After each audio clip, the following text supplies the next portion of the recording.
سرچینې وایي نیمروز کې طالبانو له ایراني پولساتو ځواکونو سره نښته کړې.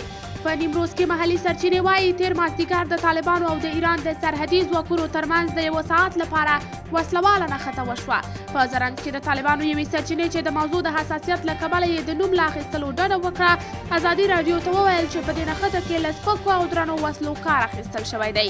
د سرچینې په وینا نښته هغه وخت پیل شوه چې افغان کروندګرو د کنگ ولسوالۍ په سیخسر سیمه کې د یوه کانال د کیندلو کار پیل کړ، خو ایراني سرحدي ځواکونه د افغانستان خاورې ته تر اوښتو وروسته یې د دوی د مخنیوي هڅه وکړه.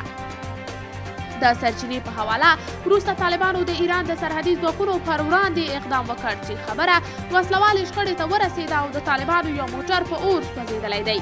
ځینو نورو سرچینو افغان اسلامي اژانس ته ویلي په دې نښته کې د ایران 4 سرحدي ساتونکي وژل شوي.